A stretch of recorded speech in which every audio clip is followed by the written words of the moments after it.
The time is 10 a.m. and this is WKYT Midmorning. Lexington police are investigating 2 armed robberies at hotels, and they may be connected. The president takes action in the new war on heroin. And at tomorrow's UK football game, an honor for a fallen Kentucky State Trooper.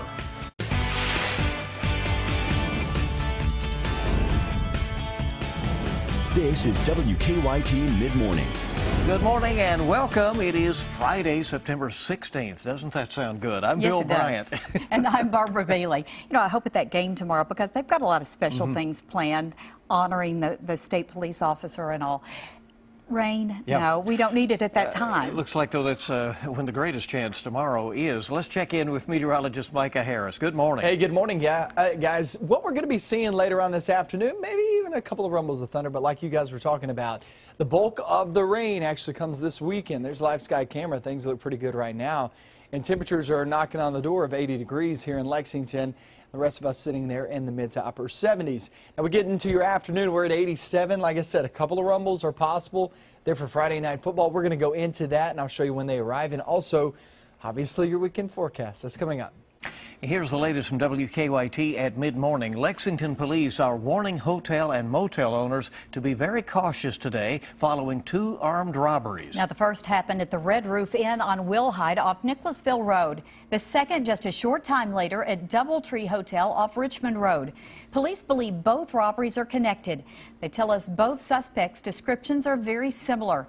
Just after 11:30 last night, they were called to the Red Roof Inn on Wilhite off Nicholasville Road, where the clerk said a man with a kitchen knife demanded money and got away with an undisclosed amount of cash. 30 minutes later, a clerk at the Doubletree Hotel on Richmond Road reported a similar crime. Police say the suspect is described as 5'6" with an average build, wearing a blue shirt, a polka-dotted bandana over his face at the time, and he had a hood over his head. Law enforcement officials believe that many armed robberies and burglaries are related to the ongoing heroin epidemic here in the U.S., and it's hitting Kentucky hard. And now President Obama is once again pushing Congress to help fight the deadly heroin and opioid addiction. 3 of the top 5 deadliest heroin states are right here in our region: Kentucky, Ohio, and West Virginia. The deadly heroin and opioid addiction kills almost 100 Americans every day. The Justice Department is planning to call on law enforcement to identify the links between overprescribing doctors and distribution networks across the country. Opioid deaths have jumped 200% from 2001 to 2014. Heroin use is also up 200%. Health experts say the heroin epidemic is partially to blame on a rise in prescription painkillers. The only way that we reduce demand is if we're providing treatment and thinking about this as a public health problem and not just a criminal problem. Now, the sale of these drugs has quadrupled since 1999, and so has the number of Americans dying from an addiction to them. When prescriptions run out, people find themselves turning to the cheaper alternative, heroin, or drugs that are even more dangerous, such as fentanyl. The 3rd person charged in connection to the murder of a former Kentucky National Guardsman will be facing a judge today. Justin Sloan was arrested yesterday. He is charged with abuse of a corpse and arson. Police have also arrested Jeremy Harris and Christy Hanley in connection to the murder. Police say Trevor Dilger was shot to death over the Labor Day weekend, and his body was found in a car that had been set on fire at the intersection of Red Road and Elkchester Road near the Fayette-Woodford County line. A Russell County mother who has been charged with murder after her daughter's death has pleaded not guilty. Jessica Warner was arraigned just a few hours before the funeral of her daughter Chloe. Police say she got high before a crash that killed the 3-year-old last weekend. An overnight crash in Lexington has led to 1 man behind bars. It happened on Richmond Road near the New Circle exit. They say a car caught fire after rear-ending another vehicle. 2 people were inside the burning vehicle, but neither was injured. However, police say they had to pull the driver from the burning car because he was, quote, too drunk to realize his car was on fire. Police say the driver was arrested for DUI. 15 members of UK's journalism and media faculty are asking UK President Eli Capilouto to drop the university's open records lawsuit against the student newspaper. The faculty members also want an apology from him. UK is suing the Kentucky Colonel, which wanted documents related to a sexual assault investigation involving a former professor. UK says releasing documents would violate the privacy of victims. President Capilouto has yet to comment on the faculty's request. A judge could decide whether the Attorney General's office is allowed to intervene in the lawsuit when the case returns to court today. Well, the University of Kentucky police say they plan to enhance security around the edges of campus. It comes after Lexington police say a string of sexual assaults in recent years in the neighborhoods around campus are likely connected. Police released a sketch of a suspect this week. Some UK students are questioning why UK did not issue a safety alert about the assaults that happened late last month. UK police say the circumstances did not warrant an alert. Flu season looks to be getting an early start here in Kentucky this year. The Kentucky Department for Public Health says it has received reports of flu cases from Fayette, Jefferson, and Bullitt counties. There are already 10 cases so far in the Commonwealth. Health experts say flu season typically begins in October or November and can last into the spring. Doctors say getting a flu shot as early as possible is your best defense against the flu. Also, a reminder that flu mist will not be available this year. It has been taken off the market. Questions about its effectiveness. Time to get the flu shot. It sounds like it. Yes. All eyes are on Donald Trump this morning to see whether he publicly announces that he no longer holds the belief about birthers, the belief that he had for some years about President Obama. Expected to denounce that today. His campaign put out a statement last night saying Trump believes President Obama was born in the U.S., but Hillary Clinton's campaign isn't buying it. Hannah Daniels has the latest. Trump's apparent flip-flop on the birther issue came after rival Hillary Clinton blasted his refusal to renounce the idea when he was interviewed by the Washington Post Wednesday. He was asked one more time, where was President Obama born? And he still wouldn't say Hawaii. He still wouldn't say America. This man wants to be our next president? Hours later, Trump's campaign released this statement, pointing the finger at Clinton for raising the issue in 2008 when she was running against then-candidate Obama. The campaign then credited Trump for helping resolve the matter, adding, having successfully obtained President Obama's birth certificate when others could not, Mr. Trump believes that President Obama was born in the United States. Clinton returned to the campaign trail in North Carolina yesterday, calling Trump out for criticizing a pastor in Flint, Michigan, who stopped him from getting political inside her church. He called her a nervous mess. That's not only insulting, it's dead wrong. Jobs, jobs, jobs. After delivering remarks on his economic plan in New York, the Republican nominee traveled to New Hampshire and took Clinton to task for calling his supporters deplorable last week. Hillary Clinton slanders you as deplorable and irredeemable. With less than 2 months to the election, a CBS News New York Times poll has Clinton and Trump locked in a virtual tie. Hannah Daniels, CBS News. Following a news conference in D.C. this morning, Trump will head to Florida for a town hall with Haitian voters. Hillary Clinton will address the Black Women's Agenda Symposium in Washington. Well, Apple is hoping to see the same long lines that helped define the early iPhones as it releases the new iPhone 7 today. Yeah, 9 days after Apple announced the new iPhone 7 and the iPhone 7 Plus, the phones are set to hit the stores today. But Apple is telling customers the phones are in short supply. The company says walk-in customers won't be able to get the 7 Plus because those were all snatched up by pre-orders. However, non-Apple retailers like Best Buy may still have a few in stock. We understand there have been some lines locally, so we'll see how it goes. We'll see what happens. A state trooper who died in an accident nearly 4 years ago will be among the fallen heroes who will be honored during tomorrow's UK football game. Trooper Blake Tribby died in 2013 in a crash on Interstate 64 in Clark County. Police say he was trying to help some people on the side of the road at the time. Police now consider his death in the line of duty, and his name has been added to memorials. He'll be among those honored tomorrow when My Old Kentucky Home is played at Commonwealth Stadium. It's just going to be a special event because my husband actually graduated from the University of Kentucky in 2009, and I'm currently at law school here. So UK holds a special place in our heart educationally.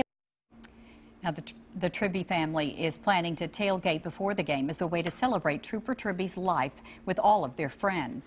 I'm sure they'll have some wonderful discussions, you know, as they remember him. Absolutely. Yeah.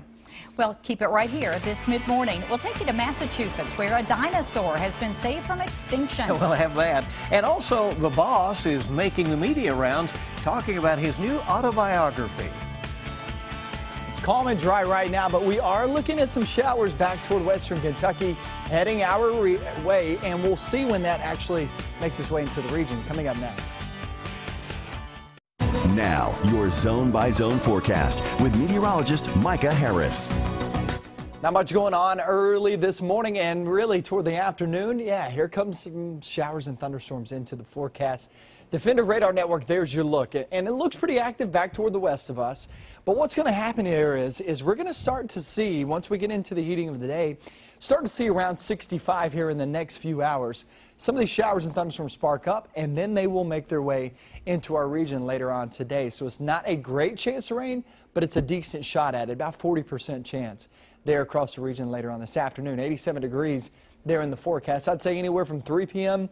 through the evening and nighttime hours. That does include high school football, and that's something to watch out for there as we head towards your evening. Not everybody gets the rain later on today, so just know that heading out to those games, poncho, raincoat may be needed. Let's talk about your Saturday forecast because there is some good news in the forecast. Check this out. Central northwestern zones. That's where we're going to be seeing the best chance of rain for your Saturday. Now, it starts off in the morning hours with a few showers. I'd say morning is more of a 40% chance of rain. Afternoon is a much better opportunity. But you go far south and far southeast, there's not a great chance of rain there on Saturday. About a 40% chance in that area. Nonetheless, you still will have that chance. So the farther south you go, lesser likelihood of actually seeing some rain. Really the bulk of the rain, I should say. The bulk of the rain should stay central, north, and western zones. Now, that will add up pretty rapidly. We won't get a lot of rain out of this. I would say an inch or less for all. The Secretariat Festival going on, kicking off today into this weekend there for Paris. I would say you probably want to get out today, even though there is a chance of rain later on this afternoon and evening. I would still do it today because in towards your weekend, we do have a little better opportunity, and that goes for the Black Gold Festival down toward Hazard as well. You guys actually was just a 40% chance of rain. Workout Anytime Run going on here in Lexington, Coldstream Park. I'll be out there. I'd love to see you out there Saturday morning with about a 40% chance of rain Saturday morning. And then Blazing Bluegrass Festival, Whitley City. Actually looks like we're going to have a few showers and thunderstorms, but remember, it's a 40% chance of rain down south. So just keep in mind that if you're heading to some of these events, I would still go. Just know you may have to dodge a few storms. Other than that, Sunday is when that rain pushes on through. It's the better chance on Sunday. Then it moves on through afternoon and evening, gets on out of here. Next week looks really nice. Back into that dry pattern once again. It'll feel like fall. Yes, and it will be at the end of the week. Yes, yeah. That's really good. Well, one dinosaur in Massachusetts is saved from extinction thanks to its connection to the community. Take a look here. The dino's home at a miniature. It's not us now. We have some video. There we go. There you go. Okay, here's the car.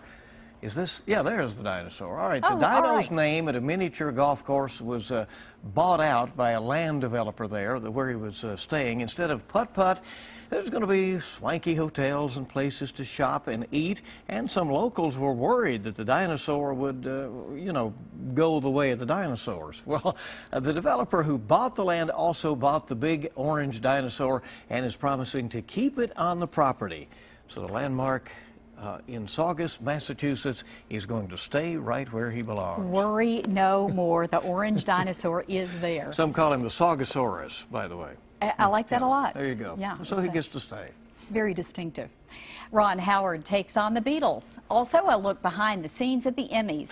And a rock and roll legend makes a rare appearance. Suzanne Marquez has your eye on entertainment. Bruce Springsteen will make his first appearance on The Late Show with Stephen Colbert next week. The rock legend is discussing his upcoming autobiography and spoke with CBS's Sunday Morning about his personal journey. I believe every artist had someone who told them that they weren't worth dirt and someone who told them that they were the second coming of the baby Jesus, and they believed them both. And that's the fuel that stirs the fire.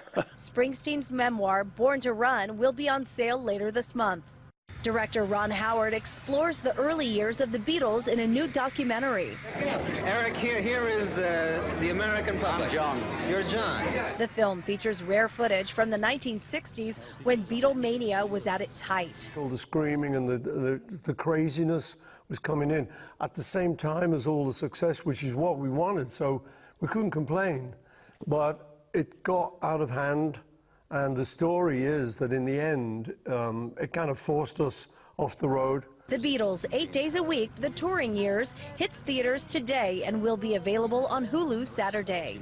This is where the bling is for the Primetime Emmys. Stars are dropping by to pick out their sparklers. Organizers brought us to the secret location in Beverly Hills, where nominees are invited to visit with their stylists before Sunday's show. And that's your Eye on Entertainment. Suzanne Marquez, CBS News, Los Angeles. And keep it right here next. The Lexington Ballet brings two different stories to life right on stage. We'll have a preview of The Nightingale and The Sorcerer's Apprentice next. Tonight's Mega Millions jackpot is $133 million, and tomorrow night's Powerball jackpot is $244 million.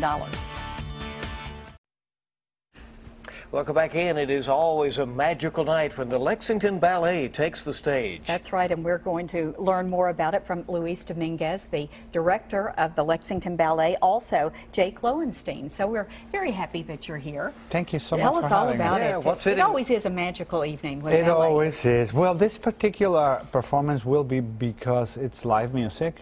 We have actors and, of course, dancers. The first performance of The Soldier's Tale, Stravinsky's The Soldier's Tale, was done in 1918. Can you imagine?